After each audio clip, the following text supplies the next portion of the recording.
es momento de abordar el capítulo 7 del libro de Apocalipsis. Capítulo 7, por lo tanto, nos vamos a adentrar en el tema de los 144,000 sellados, pero también se habla de la gran multitud que proviene de todas las naciones.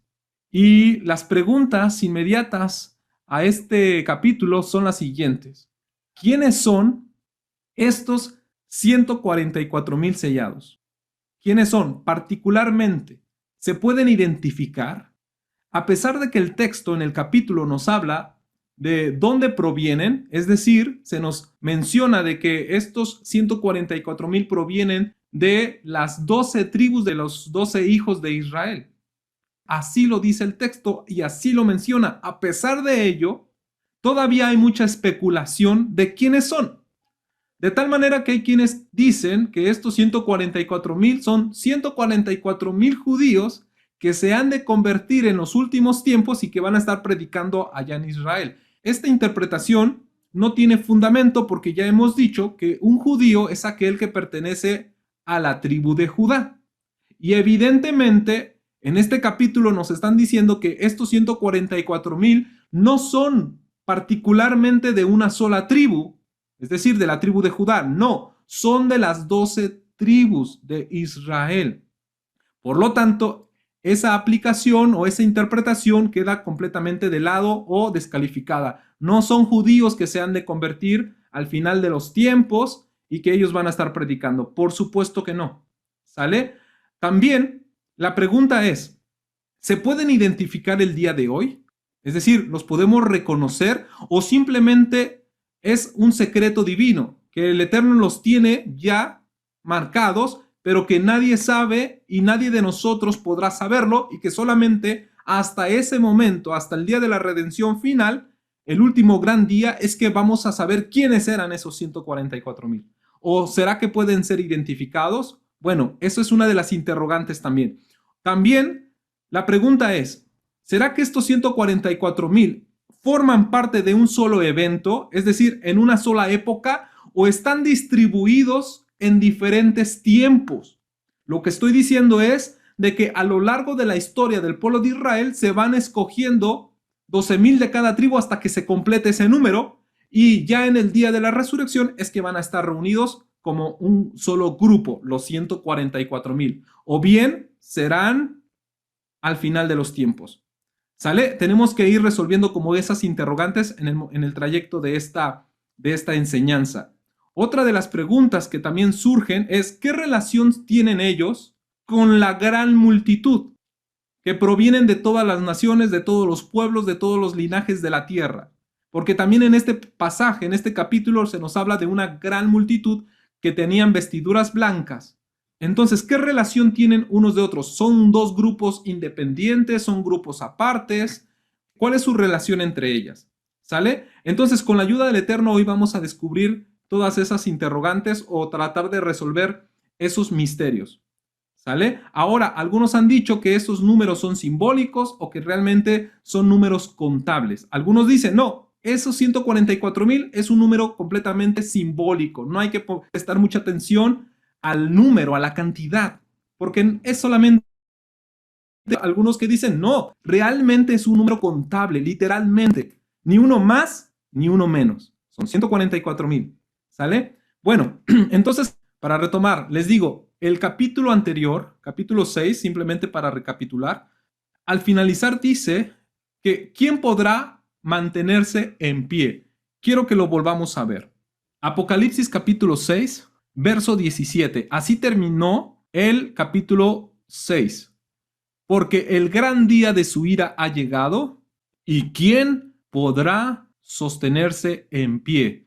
Esto sucede en la apertura del sexto sello. Cuando el sexto sello se abre, empiezan a suceder cosas en los cielos y en la tierra. En la tierra un gran terremoto y en los cielos una oscuridad total. El sol deja de dar su fulgor, su resplandor, y la luna se convierte como de sangre. Esto quiere decir que la tierra se prepara para la venida o el advenimiento de nuestro Adón, Yeshua HaMashiach. El planeta se alista para recibir al rey. ¿Se acuerdan que antes cantábamos un canto que se llama El Rey ya viene? Y justamente en una de sus estrofas decía, el planeta ya está listo para recibir al rey. Justamente eso es lo que significa. Y en ese momento, después de que ocurre en el sexto sello, dice que se escucha una voz que dice, ¿quién podrá sostenerse en pie? Cuando llegue ese día, ¿quién podrá mantenerse en pie? Y dicen que toda la gente, los ricos, los poderosos, los siervos, los libres, se escondían debajo de las cuevas y le decían a las cuevas, caigan sobre nosotros, porque se querían esconder del Eterno. Saben que el Eterno está a las puertas y lo que tratan es de huir de la presencia del Eterno. Por eso es que dice, ¿quién podrá mantenerse en pie? Esa es la pregunta. La contestación viene en el capítulo 7. Es decir, que el capítulo 7 se va a dar la tarea de decir y explicar quiénes son aquellos que sí pueden estar de pie frente al Cordero.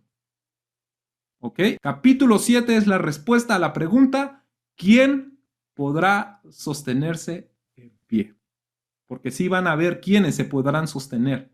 Cuando venga el Eterno hay quienes van a poder estar de pie delante de él. El capítulo 7 lo va a especificar. Dice de la siguiente manera, después de esto vi a 4 ángeles en pie sobre los 4 ángulos de la tierra que detenían los 4 vientos de la tierra para que no soplase viento alguno sobre la tierra, ni sobre el mar, ni sobre ningún árbol. Entiéndase esta palabra vientos, 4 vientos, como 4 rujot. La palabra viento en hebreo se dice ruach. Por lo tanto, el plural de vientos es rujot. Sé que la palabra ruach se ha traducido como espíritu, pero literalmente ruach significa viento, el soplo. De hecho, ¿cómo lo podemos constatar? Porque en el pasaje de Zacarías, capítulo 6, verso 1 al 5, fíjense cómo es que los 4 ángulos de la tierra, de donde provienen vientos, en realidad no es de que provengan vientos literales, sino 4 espíritus.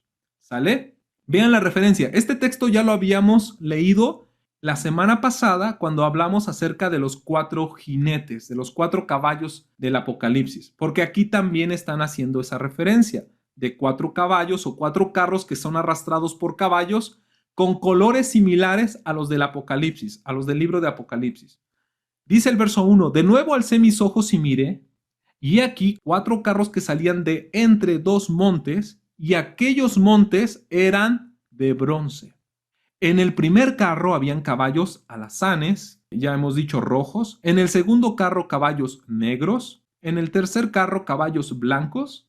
Y en el cuarto carro caballos overos rucios rodados. Respondí entonces y dije al ángel que hablaba conmigo, Señor mío, ¿qué es esto? Y el ángel me respondió y me dijo, estos son los 4 vientos. ¿Se dan cuenta? 4 vientos. Vuelve a haber una relación entre 4 vientos que están por los 4 ángulos de la tierra, pero que provienen de los Shamaim. Y la palabra que aparece aquí en hebreo es la palabra rujot, 4 rujot. Es decir, 4 fuerzas, 4 poderes, 4 espíritus, pero que aquí se traduce como 4 vientos. ¿Sale? ¿Por qué? ¿Por qué 4 vientos? Porque está haciendo alusión a los 4 ángulos de la tierra, que salen después de presentarse delante del Señor de toda la tierra. Quiere decir que estos 4 vientos están relacionados con los 4 caballos o los 4 carros que son jalados por caballos. ¿Sale? Y que en el libro de Zacarías, estos carros o estos caballos representan a los imperios que han atacado al pueblo de Israel. Estos colores, blanco, rojo, negro, amarillo, dijimos que es el patrón de comportamiento de todos los antimesías, de todos los imperios que han venido a tratar de someter al pueblo de Israel, la nación que ha custodiado y guardado la Torá desde que fue entregada en el monte Sinaí. ¿Sale? Entonces, vean cómo está relacionado esto.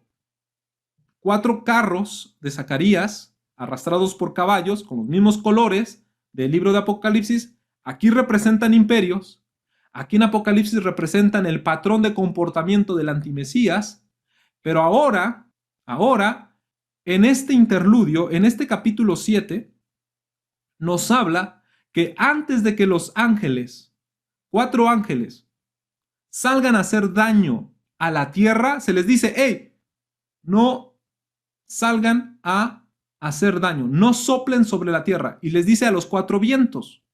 Quiere decir, son los 4 espíritus. Son 4 Rujot que han estado operando a lo largo de la historia en todos estos imperios. ¿Estoy siendo claro? Es decir, estas 4 fuerzas completamente negativas, anti-Torá, anti-pueblo de Israel, siempre han estado operando en la tierra y que son sueltos cuando el Eterno lo permite así.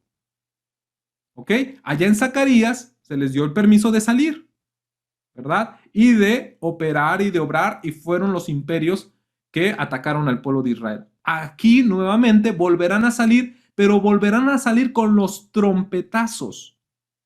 Cuando veamos la primera y la segunda trompeta, ahí empieza el daño a la tierra, a los cielos, a los árboles, al mar.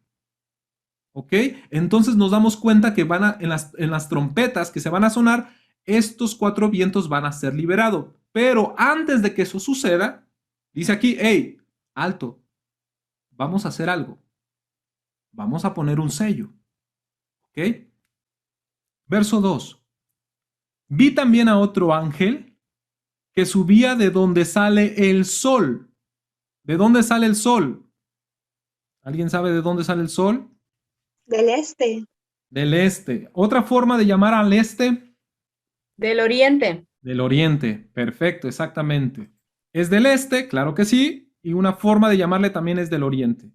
¿Saben ustedes que del oriente se espera la ayuda divina? En el lenguaje de los profetas, del oriente siempre ha de venir la ayuda divina. Dice, vi también a otro ángel que subía de donde sale el sol y tenía un sello del Dios vivo, del Elohim viviente, Elohim Hayim. Y clamó a gran voz a los 4 ángeles a quienes se les había dado poder de hacer daño a la tierra y al mar. ¿Se dan cuenta? Estos 4 Rujot son 4 ángeles que van a liberar esos 4 vientos. Fuerzas en contra de, en este caso, de la tierra, del mar y de los árboles. Ahora, la ayuda divina, les digo que normalmente se espera del oriente. ¿Dónde podemos ver esto? En Ezequiel capítulo 43, verso 1 al 2. Dice Ezequiel, me llevó luego a la puerta que mira hacia el oriente, de donde sale el sol. Y aquí la gloria de Elohim de Israel, que venía del oriente. ¿Qué venía del oriente? La gloria de Elohim, es decir, su ayuda divina. Y su sonido era como del sonido de muchas aguas, y la tierra resplandecía a causa de su gloria. Por eso es que ahora vemos aquí en Apocalipsis que la ayuda divina venía justamente de donde sale el sol, es decir, del oriente. En hebreo la palabra amanecer se dice shahar. En hebreo la palabra se dice shahar. Esa es la palabra. ¿Saben ustedes que la palabra shahar también es un título para referirse al Mesías? Porque el Mesías es el que nos da luz.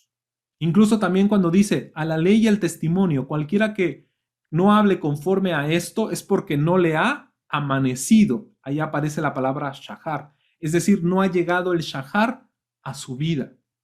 Y sabemos que el shahar, por lo tanto, es una profecía también para el Mesías, que cuando Él venga, Él nos va a abrir el entendimiento de las Sagradas Escrituras. Él nos abre el entendimiento de su Torah. Él nos interpreta correctamente la Torah. Él es el que nos da el amanecer, el que nos da luz. ¿De dónde sale el sol? Del shahar. ¿Quién es Yeshua? El shahar. Y que en el lenguaje de los profetas, la ayuda de dónde venía? Del oriente. Entonces, cuando llegó Yeshua, Yeshua es nuestra ayuda. Es aquel que nos ayuda a entender las escrituras. ¿Se entiende la referencia que estoy haciendo? Él es nuestra ayuda, Él es nuestro consuelo. Él es nuestro pronto auxilio en medio de ¿qué? En medio de tribulaciones. ¿Por qué creen que antes de que suceda justamente los trompetazos en medio de la tribulación, porque aquí ya se abrió el quinto sello. Cuando se abrió el quinto sello ya nos dimos cuenta que hay mártires, ¿cierto? En el cuarto sello empezó de hecho la gran tribulación. El cuarto sello dio inicio a la gran tribulación.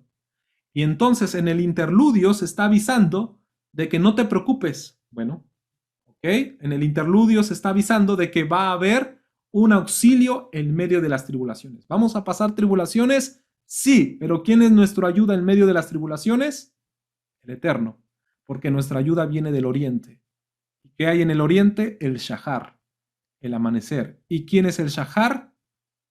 Yeshua HaMashiach, aquel que nos ayuda. Amén. Seguimos leyendo. El verso 3. No hagas daño a la tierra, ni al mar, ni a los árboles, hasta que hayamos sellado en sus frentes a los siervos de Elohim. Hasta que hayamos sellado en sus frentes a los siervos de Elohim. ¿Quiénes son los siervos de Elohim? Ya hemos dicho que los siervos de Elohim también somos nosotros. Nosotros somos sus siervos. Esta carta, de hecho, así empezó. Dirige tu carta, le dicen a Juan, escribe a los siervos de Elohim. ¿Se acuerdan? Eso lo vimos en el capítulo 1 de Apocalipsis. Entonces, nos vamos a dar cuenta que los 144,000 también son llamados siervos de Elohim. Los vamos a sellar en su frente. Todo esto del sello, cuando lleguemos al capítulo 13 y al capítulo 14 de Apocalipsis, vamos a hablar en la totalidad, con mayor amplitud, del sello de Elohim y el sello de la bestia. Verso 4. Y oí el número de los sellados, 144,000 sellados. Y aquí aparece el número de los sellados, de todas las tribus de los hijos de Israel. Aquí se anuncia de dónde está su procedencia. ¿Quiénes son? Son de las 12 tribus de los hijos de Israel, 144,000. Y aquí es donde mucha gente dice, este número es simbólico porque el 144,000 es un múltiplo de 12 por 12. 12 nos habla de la congregación del Antiguo Testamento y 12 la congregación del Nuevo Testamento. Es decir, Israel antes de Yeshua, Israel después de Yeshua. Entonces, toda la Keilah y toda la iglesia están representados en esos 144,000, por lo tanto es un número simbólico. Esta es la interpretación que algunos dan. Les he dicho que algunos otros dicen, no, estos son 144,000 realmente contables con ese número, con esa cifra. ¿Cuál es mi postura al respecto? Mi postura al respecto es que ambas interpretaciones tienen su veracidad. Es decir, en efecto, el número 144,000 es un número representativo, pero también creo que es un número real y contable, y se lo explico de esta manera. ¿Se acuerdan que esta escritura de Apocalipsis va dirigida a cuántas congregaciones de Asia Menor? A 7. O sea, las 7 congregaciones de Asia Menor eran los destinatarios de esta carta, de esta escritura. ¿Estoy siendo claro? Es decir, se les iba a escribir particularmente a estas 7 congregaciones, pero también dijimos que estas 7 congregaciones representan a toda la Keilah universal de todos los tiempos, de todas las épocas y en todo el mundo. Son 7 congregaciones localizadas específicamente en Asia Menor, pero que al mismo tiempo estas representan a toda la congregación en general.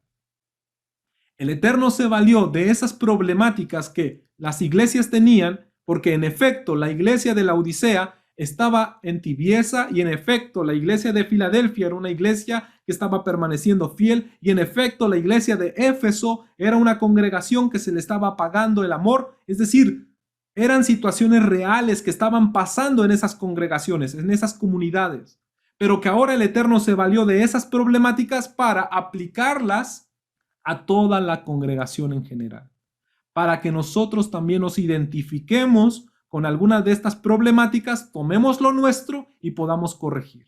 Por lo tanto, esas 7 congregaciones son reales, son contables, están allí, son identificables, 1, 2, 3, 4, 5, 6, 7, se pueden contar, pero al mismo tiempo representan a todo Israel, a toda la congregación de Israel, de todos los tiempos y por todo el mundo.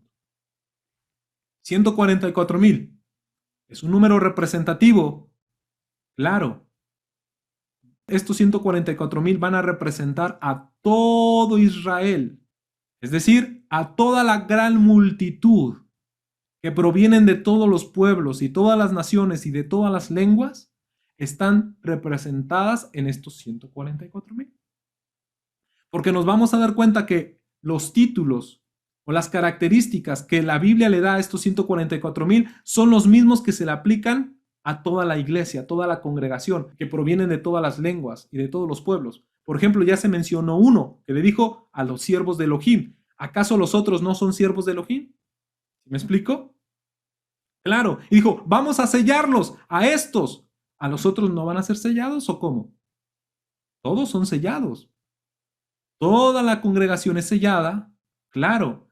Pero ¿por qué aquí se habla particularmente solamente de 144,000? Porque estos 144,000 son el remanente que va a representar a toda la congregación de Israel. ¿Estoy siendo claro? Miren, verso 5. Dice que de todas las tribus de los hijos de Israel. Y empieza diciendo el verso 5 que de la tribu de Judá son 12,000 sellados. Qué interesante ver que empieza con la tribu de Judá, como que si Judá fuera el primogénito. Nosotros sabemos que el primogénito, en cuanto a nacimiento, es Rubén. Pero sabemos que Jacob, cuando bendijo a Rubén, le quitó la primogenitura y se la dio ¿a quién? Se la dio a Yosef. ¿Se acuerdan? Es interesante saber que ahora, en esta lista de las 12 tribus, está encabezada por la tribu de Judá. ¿Cómo así?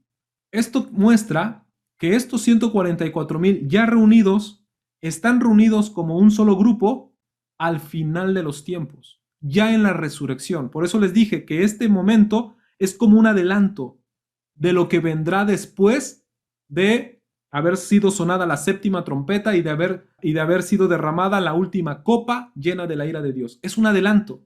Es como un pre a las bodas del Cordero. Ahí van a estar ya reunidos los 144,000. Quiere decir que ya resucitaron. ¿Cómo puedo decir que ya resucitaron? Que estos ya están resucitados. ¿Por qué? Porque empieza por la tribu de Judá. ¿Y Yeshua de qué tribu es? Yeshua es de la tribu de Judá, ¿cierto? Y Yeshua es conocido como el primogénito de los muertos. Es decir, que él fue el primero en resucitar para vida eterna. Yeshua es el primogénito de entre los muertos. Él fue el primero que se levantó para resucitar en vida eterna, en cuerpo glorificado. Por lo tanto, el hecho de que aquí se empiece la lista con Judá quiere decir que esta lista es la primicia de los resucitados. Yeshua es la primicia de primicias. Estos 144,000 son después, representan toda la cosecha. Se los voy a mostrar porque nosotros ya tenemos referencias de cómo celebrar las festividades. ¿Cuándo es Omer Reshit?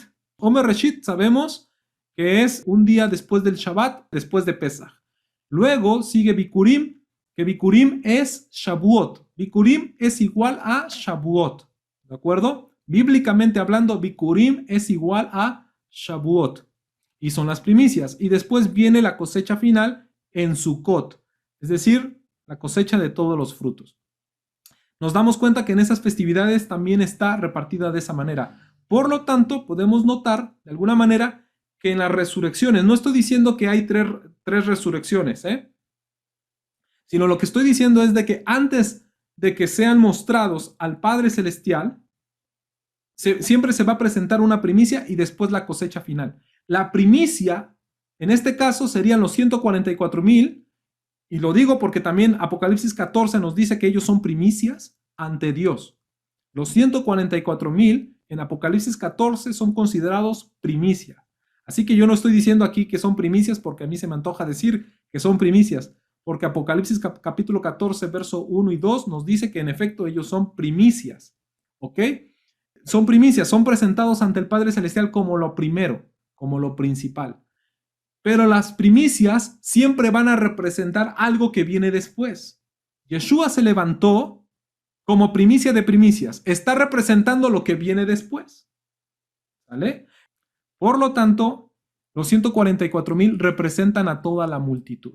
Es un número representativo de toda la multitud. Pero a su vez, sí son contables. Es decir, sí hay 12,000 de cada tribu. Son escogidos 12,000 de cada tribu. Y a estos se les va a asignar un premio. Y el premio es que van a formar parte de las cabezas de Israel.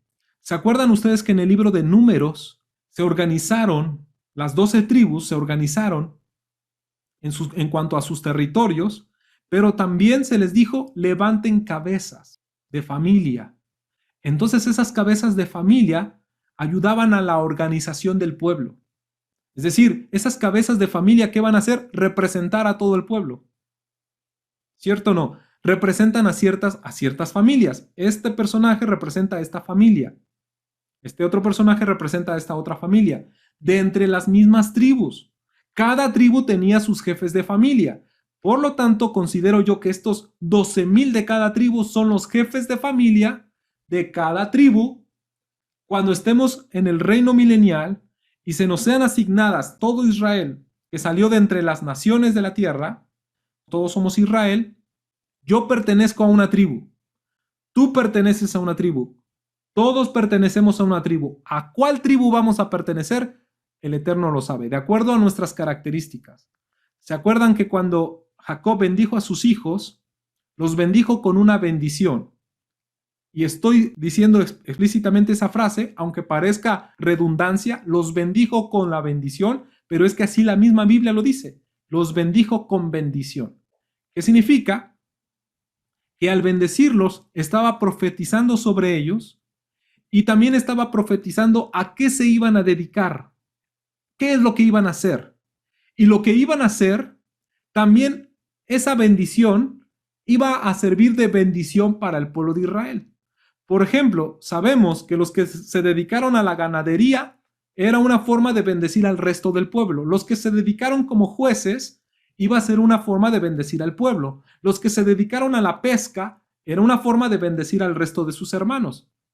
¿Ok? ¿Estoy siendo claro? Sus características. Es decir, se iban dedicando a una cierta actividad y esta actividad iba a bendecir al resto del pueblo. Iba a ayudar a sus hermanos. Ahora, nosotros, ¿cómo es que vamos a ser identificados? Porque aquí habla de 12,000 de cada tribu y alguien dice, pero ¿cómo es que de 12,000 de cada tribu? ¿Dónde están? ¿Las 10 tribus del norte se perdieron entre las naciones, se multiplicaron, se mezclaron? Claro que se mezclaron.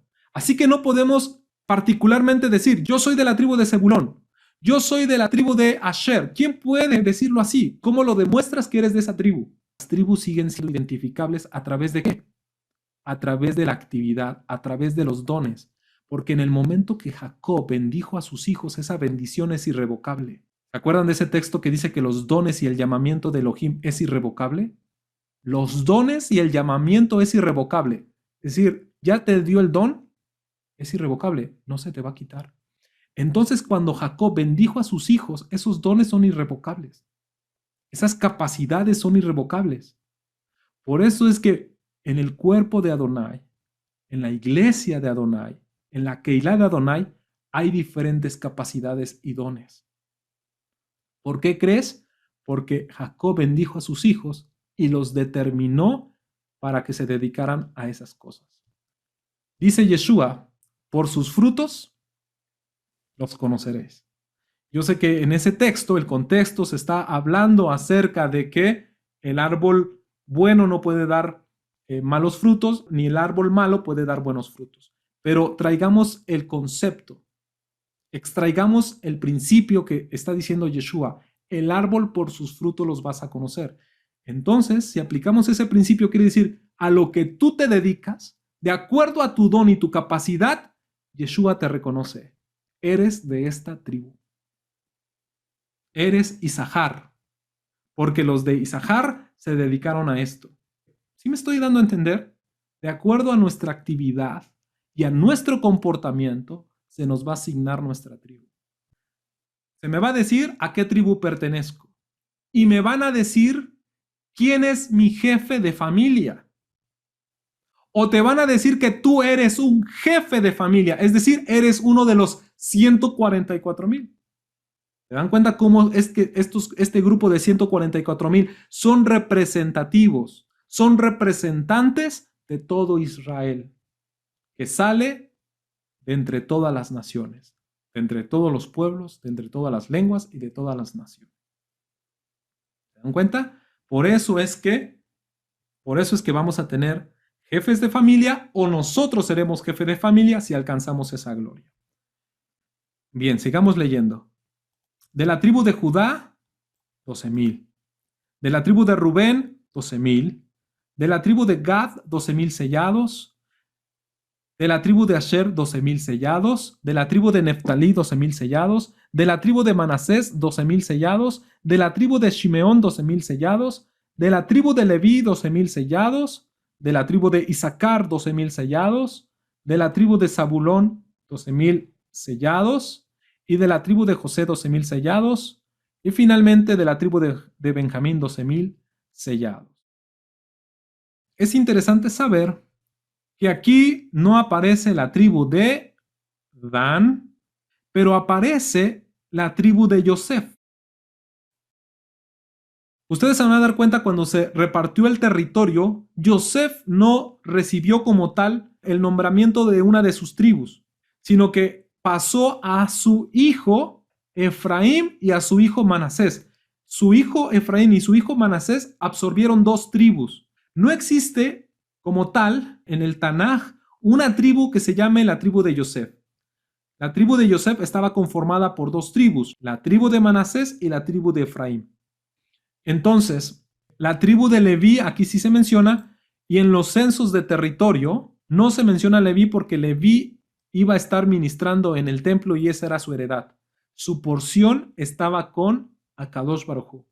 Aquí sí aparece, y aquí aparece Yosef. ¿Quiénes son quitados? Es Dan y Efraín. No aparece Efraín. En lugar de Efraín aparece Yosef, y en lugar de Dan aparece Leví.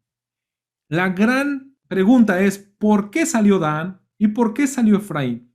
Si este número es representativo de todo Israel ya redimido, por lo tanto, es lógico que no aparezca la tribu de Dan ni la tribu de Efraín. ¿Por qué razón? Porque fue Dan y fue Efraín los que contaminaron al pueblo de Israel. Esto se encuentra en 1 de Reyes 12, 25 al 33. Esto simplemente justifica, es un texto que justifica el hecho de que no aparezca Dan y Efraín entre las 12 tribus de esa contabilidad de los 144,000.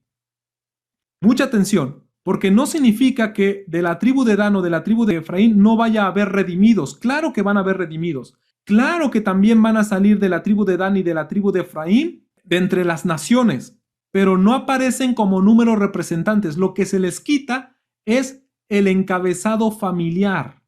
Voy a repetir eso. Lo que se les va a quitar a la tribu de Dan y a la tribu de Efraín es el encabezado familiar.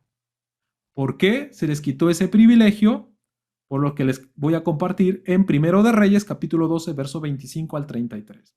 Entonces reedificó Jeroboam, el rey de las 10 tribus del norte, a Siquem en el monte de Efraín, y habitó en ella, y saliendo de allí reedificó a Penuel.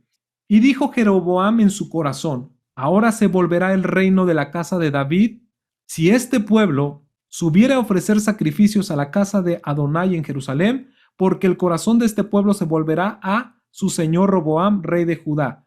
Mucha atención. Jeroboam ya se había llevado a las 10 tribus del norte.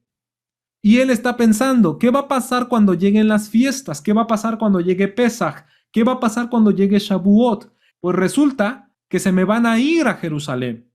Entonces está preocupado porque se van a ir a Jerusalén, y cuando lleguen a Jerusalén, Roboam los va a captar y se los va a robar. Entonces Jeroboam piensa y dice: y me van a matar a mí y se volverán a Roboam, rey de Judá. Es decir, en otras palabras, tiene miedo a que Roboam le quite su reinado. Entonces, habiendo tenido consejo, aquí tuvo un consejo, se reunió con alguien más, hizo el rey 2 becerros de oro. Fíjense, ¿cuántos becerros de oro hizo? 2. Allá en el desierto hicieron 1, pues este hombre hizo 2 becerros de oro. Y dijo al pueblo: bastante habéis subido a Jerusalén, he aquí tus dioses. Lo mismo que le dijo Aarón al pueblo: he aquí tu Dios, ¿no? Pues aquí dice: he aquí tus dioses, Israel, los cuales te hicieron subir de la tierra de Egipto. Está pasando algo muy similar, la adoración a los becerros de oro, pero aquí son 2. Y puso uno en Betel. ¿Dónde queda Betel? Busquen un mapa y se van a dar cuenta que se encuentra en la tribu de Efraín. Betel está en la tribu de Efraín. Y el otro lo puso en la tribu de Dan. Y esto fue a causa del pecado, porque el pueblo iba a adorar delante de uno hasta Dan. Es decir, iban a Dan, a la tierra de Dan, y adoraban a uno de los becerros de oro. Hizo también casas sobre los lugares altos, e hizo sacerdotes de entre el pueblo, que no eran hijos de Leví. Entonces instituyó Jeroboam fiesta solemne en el mes octavo. Fíjense, ¿de dónde proviene ese espíritu de cambiar las fechas, las solemnidades? Jeroboam cambió las festividades. La festividad la pasó al mes octavo, en lugar del mes séptimo, la cambió al mes octavo, a los 15 días del mes.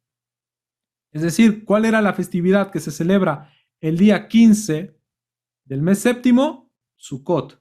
Pues él la cambió al mes octavo, conforme a la fiesta solemne que se celebraba en Judá. Es decir, allá se celebra Sukkot, pues aquí vamos a tener también nuestro Sukkot, pero en una fiesta, en una fecha completamente diferente y a un Dios completamente diferente, a los 15 días del mes conforme a la fiesta.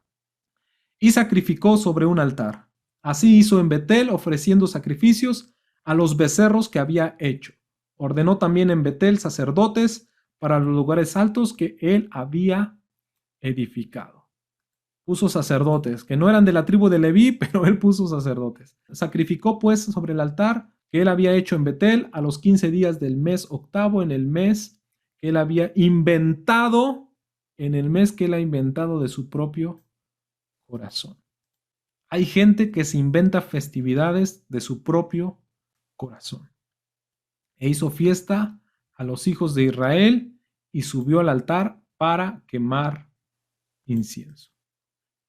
Y aquí está el juicio a Efraín y Dan, porque confabularon en la idolatría del rey Jeroboam. Por esa causa se puede justificar, es el único episodio donde están juntos en la adoración de 2 becerros de oro. Por eso es que les digo que este número 144,000 representa a todo Israel ya redimido. Y todo Israel redimido tiene que estar fuera de idolatría, fuera de la participación de la idolatría. Nosotros no tenemos que participar en ninguna actividad idólatra. Y aquí es una muestra de ello. En el momento que Efraín y Dan alojaron a estos 2 becerros de oro, se les quitó el derecho de formar parte entre el encabezado de las familias de los hijos de Israel. ¿Sale? Ahora van a tener que ser absorbidas por la tribu de Yosef y por la tribu de Leví. ¿Queda claro? Absorbidas. Aquellos que se arrepientan, que desciendan de estas 2 tribus, entonces se les va a canalizar por la tribu de Yosef y la tribu de Leví. Perdieron el nombramiento solamente. ¿Estoy siendo claro en eso? Ahora, sigue más adelante. Después de esto miré y aquí una gran multitud. Esta es la gran multitud, la cual nadie podía contar, de todas las naciones, tribus, pueblos y lenguas. Son 4 características: naciones, tribus, pueblos y lenguas.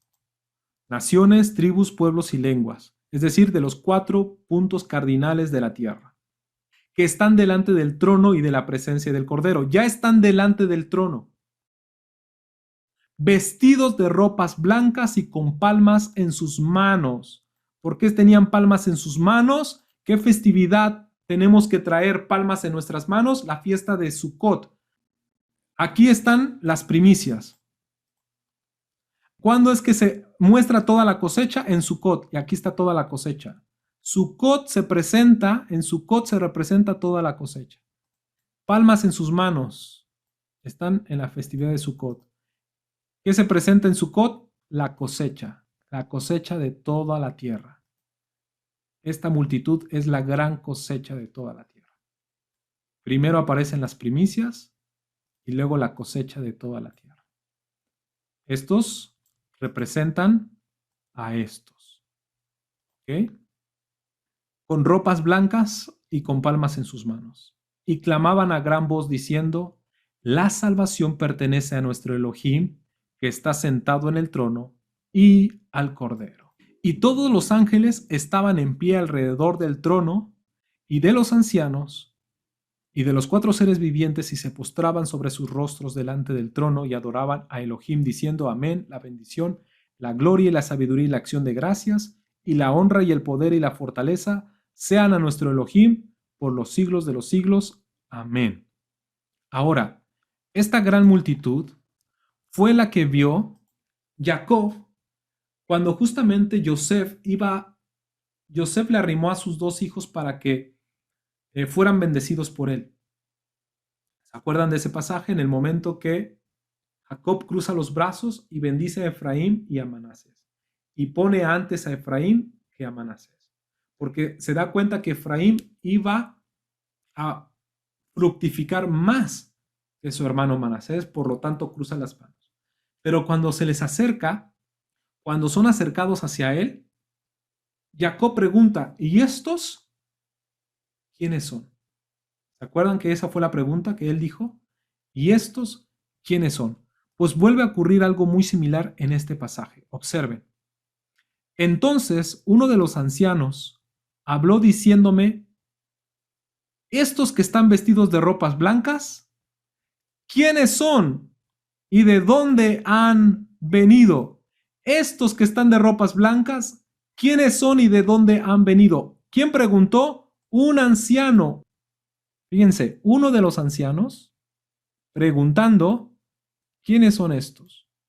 Pues ahora vamos a ver en Génesis capítulo 48 a un anciano que es Israel, porque ya estaba en una edad avanzada, un anciano que es Israel, cuando ve a los hijos de José, pregunta y dice: ¿estos quiénes son?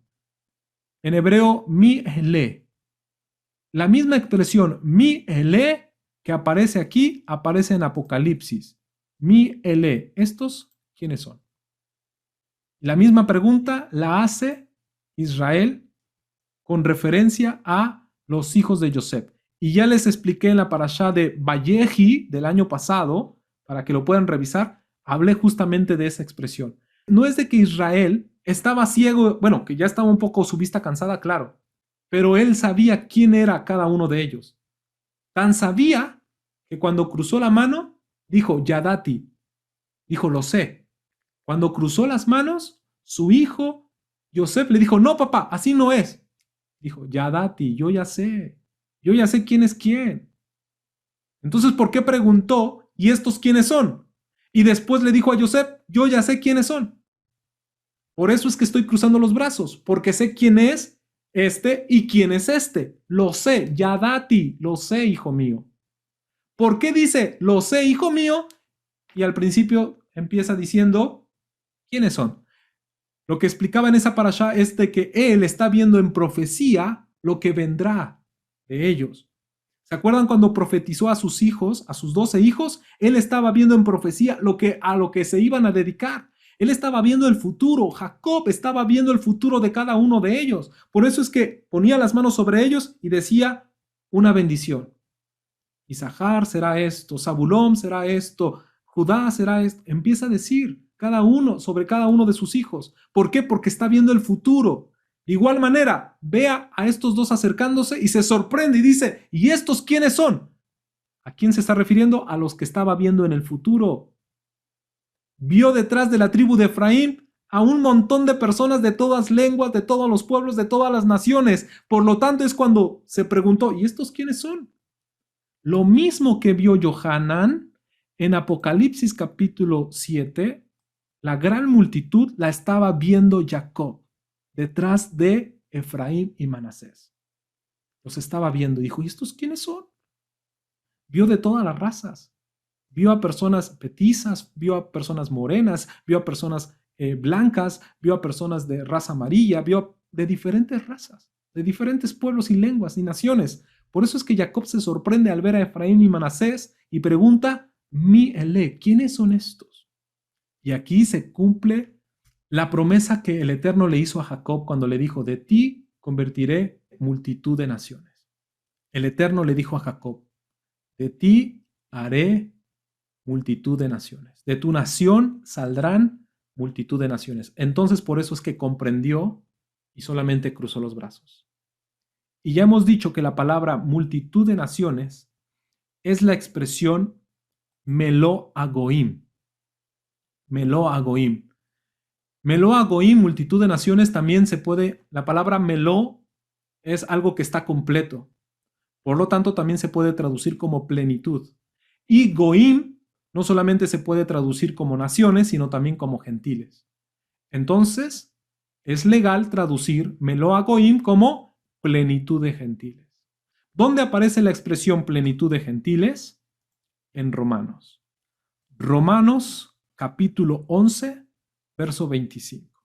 Porque no quiero, hermanos, que ignoréis este misterio. Hay un misterio detrás de esto. Para que no seáis arrogantes en cuanto a vosotros mismos. Que ha acontecido a Israel endurecimiento en parte. El endurecimiento en parte quiere decir que solamente a los de la tribu de Judá existe un endurecimiento en esa época, pero al resto de las tribus empezaba un llamado específico para restaurar a Israel. ¿Se fijan cómo incluso la Reina Valera titula este pasaje? La restauración de Israel. O sea que no, ahí en ese título no están tan perdidos, porque aquí está la restauración de Israel. Israel en parte ha sido endurecido, es decir, en parte, solamente la tribu de Judá se endureció. Y digo en parte también porque no todos los judíos se endurecieron. Varios judíos creyeron en Yeshua. Los primeros creyentes en Yeshua eran judíos. El mismo Pablo era judío, de la tribu de Benjamín, pero era judío. Dice, hasta que haya entrado la plenitud de los gentiles. ¿Qué expresión en hebreo estará aquí entonces? Melo Agoyim. La plenitud de los gentiles es justamente la promesa la promesa del Eterno dada a Jacob. Tu descendencia formarán multitud de naciones, plenitud de gentiles. ¿Dónde está esa plenitud de gentiles? Aquí, en esta gran multitud. Y el anciano pregunta, ¿y estos quiénes son? Pues son los mismos que vio Jacob detrás de Efraín y de Manasés. Y Johanan dice, Señor, tú lo sabes. Y él me dijo, estos son los que han salido de la gran tribulación. Estos han salido de la gran tribulación. Y han lavado sus ropas, las han emblanquecido en la sangre de el Cordero. Entonces significa que todo Israel, en diferentes épocas a lo largo de la historia, ha de pasar por diversas tribulaciones. Y esto justamente nos dice Mateo capítulo 24, 29 al 31. Inmediatamente después de la tribulación de aquellos días, ¿se dan cuenta? Lo que vimos la semana pasada, aquí ocurre lo del sexto sello, y aquí está la tribulación que se suscitó a partir del cuarto sello. Entonces aparecerá la señal del Hijo del Hombre en el cielo, y entonces se lamentarán las tribus de la tierra y verán al Hijo del Hombre viniendo sobre las nubes del cielo, con poder y gran gloria, y enviará a sus ángeles con gran voz de trompeta y juntará a sus escogidos de los cuatro vientos desde un extremo hasta el otro extremo. Aquí están los escogidos de los 4 puntos cardinales de la tierra, de un extremo hasta el otro extremo. ¿Pero después de qué? De la tribulación. Entonces no existe un rapto pretribulario, no existe un rapto en medio de la tribulación, sino es hasta que la bestia se le quita el poder de atribularnos, hasta en ese momento nosotros descansamos de esa tribulación. Descansamos de esa tribulación. Por lo tanto, claro que sí, toda la Keilah, todo Israel, tendrá que pasar por la gran tribulación. Y ya les dije, el título gran es simplemente relativo al tiempo y a la época, porque todos vamos a pasar por tribulaciones y por grandes tribulaciones. Por supuesto que habrá una mayor al final de los tiempos, pero todas también pueden llamarse gran tribulación, porque la tribulación que podamos nosotros vivir la vamos a etiquetar gran tribulación. Todos vamos a pasar por la gran tribulación, todos. Dice, y han lavado sus ropas y las han emblanquecido con la sangre del cordero. Esta es una hermosa paradoja. ¿Cómo se lavan las ropas? En sangre. Si tú lavas una ropa en sangre, la ropa no se lava, no se emblanquece, se enrojece, ¿no? Se tiñe. Pero aquí, esta gran paradoja es que la sangre del cordero nos limpia de todo pecado. Es lo que dice la carta a los hebreos. La sangre del cordero nos lava, nos ha emblanquecido nuestra ropa, nos limpia de todos pecados. Esas son las ropas blancas. Quiere decir que aquí ya están redimidos, ¿sale? El pueblo de Adonai está redimido. Por eso es que están delante del trono de Elohim y le sirven de día y de noche en su templo. Y el que está sentado en el trono extenderá su tabernáculo sobre ellos. ¿Quién es el tabernáculo? Yeshua. He aquí el tabernáculo de Elohim entre los hombres. Aquí está profetizado. Porque vamos a ver más adelante que cuando el tabernáculo de Elohim se asienta entre los hombres, es justamente después de las bodas del Cordero. Dice, ya no tendrán hambre ni sed, y el sol no caerá más sobre ellos, ni calor alguno. Fíjense, ya no tendrán ni sed, y ya no tendrán sed, ¿por qué? Porque el Cordero que está al medio del trono los pastoreará y los guiará a fuentes de agua viva. Por eso es que ya no van a tener sed, porque el Cordero los pastoreará. Y aquí volvemos a la pregunta, por fin, ¿es Cordero o es pastor? Un cordero pastorea. Entonces quiere decir que es un lenguaje majestático, que él es cordero, la figura de un cordero, él asume la figura de un cordero, porque él nos redimió, porque él pagó el precio por nosotros, pero también él asume la figura de un pastor cuando ya todos estemos congregados y reunidos en su reino milenial. Y entonces nos va a guiar a las fuentes de agua viva. Y entonces el Eterno enjugará toda lágrima de los ojos de ellos.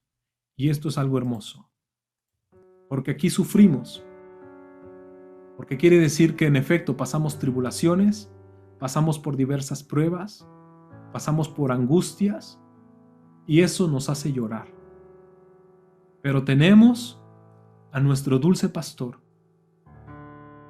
que se preocupa por nuestras necesidades, que nos lleva a alimentarnos, y que si nos ve lastimados, nos cura, y que si nos ve llorando, nos seca las lágrimas.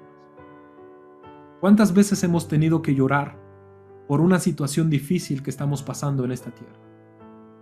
Lloramos y tenemos que derramar nuestras lágrimas, pero en ese momento toda lágrima se secará. Ya no va a haber más lloro, ni angustia, ni dolor. Entonces todo será felicidad. ¿Se dan cuenta cómo es que ese pasaje, ese capítulo 7, es un evento que va a suceder después de las trompetas, después de las copas, justamente antes de las bodas del Cordero? Simplemente nos dio un adelanto de lo que va a suceder después de todo eso, para que nosotros tengamos confianza, porque se está suscitando la gran tribulación y se abre este interludio, este paréntesis, para inyectarnos fe y decir, hey, no tengan miedo, yo sé que estoy hablando de jinetes que causan muchos males en esta tierra. Yo sé que estoy hablando de mártires, yo sé que estoy hablando de muertos, yo sé que estoy hablando de tribulaciones, pero el que logra vencer todo eso, miren, les está reservado esto, la resurrección. Vamos a formar parte de un pueblo redimido. Vamos a tener palmas en nuestras manos. Las palmas es señal de triunfo, es señal de victoria. Y todo lo que tuvimos que sufrir aquí y tuvimos que llorar, cuando lleguemos ahí delante de la presencia del Eterno, Él va a enjugar nuestras lágrimas, las va a secar. Esto es realmente maravilloso. Así que yo en esta hora les invito a cada uno de ustedes a orar, a darle gracias al Eterno, porque sabemos que estamos en medio de pruebas. Hoy el mundo está sometido a una prueba. Hoy el mundo está sometido a un juicio. Pero así como esos 144,000 fueron sellados, queremos también nosotros ser sellados. Ese sello sirvió para que ellos fueran guardados y protegidos en medio de los juicios que han de venir. Cuando las trompetas sean sonadas, serán juicios y advertencias a la humanidad. Y los que no se arrepientan durante los trompetazos, entonces vendrá y caerá y serán partícipes de esos juicios. Pero los que se arrepientan serán guardados y protegidos. Incluso serán guardados y protegidos de las copas llenas de la ira de Adonai. Esas copas no van a tocar a la Keilah. Esas copas llenas de la ira de Adonai no van a tocar a su pueblo escogido. ¿Por qué? Porque estaremos sellados, porque estaremos guardados, porque estaremos protegidos. Así como sirvió la señal de la sangre del cordero en los postes de la casa de los israelitas, estando en Egipto, en medio de la plaga, ¿qué hizo el ángel cuando vio la sangre? Saltó esa casa, la pasó por alto, tuvo misericordia, y esa sangre sirvió como señal, y es la misma palabra, señal o sello. Entonces a nosotros se nos va a colocar un sello. Normalmente la gente, cuando lee el libro de Apocalipsis y en estos tiempos, están muy preocupados por saber cuál es el sello de la bestia. Hermano, y me mandan muchas preguntas y escriben muchos preguntando, ¿cuál es el sello de la bestia? ¿Esto es el sello de la bestia? Y mucha gente pregunta por el sello de la bestia. Casi, o mejor dicho, nadie pregunta cuál es el sello de Elohim. Es decir, la gente no se preocupa por el sello de Elohim. Como que estamos más preocupados por saber cuál es el sello de la bestia, por saber cuál es el sello de Elohim. Que si nosotros nos ocupamos y nos enfocamos en adquirir el sello de Elohim, no habrá ningún otro sello que contrarreste o que se sobreponga al sello de Elohim. Si nosotros somos sellados con el sello de Elohim, mira, hermano, no te preocupes por lo que esté pasando alrededor. No nos vamos a preocupar porque sabemos que vamos a ser guardados y protegidos de todos los juicios que vendrán sobre esta tierra, sobre las plagas. Cuando las plagas se estaban cayendo sobre Egipto, en la tierra de Gosén, es decir, donde estaba Israel, ahí no cayó ninguna plaga. Así vamos a ser guardados en los juicios que van a caer y en las plagas que van a caer sobre esta tierra. Nosotros vamos a estar guardaditos. El sello de Elohim en nuestras frentes. Amén. Así que oramos y le vamos a dar gracias al Eterno por esa bendición. Y vamos a buscar su sello. Abba Kadosh, te damos gracias por la palabra del día de hoy. Ayúdanos a encontrar tu sello. Yo sé que en capítulos más anteriores tú nos vas a hablar en qué consiste ese sello, en el sello de Elohim. Y también vamos a tener que ver el sello de la bestia. Pero ayúdanos a ocuparnos y a enfocarnos en obtener el sello de Elohim. Queremos tener tu identidad, queremos saber que somos tuyos, que te pertenecemos a ti.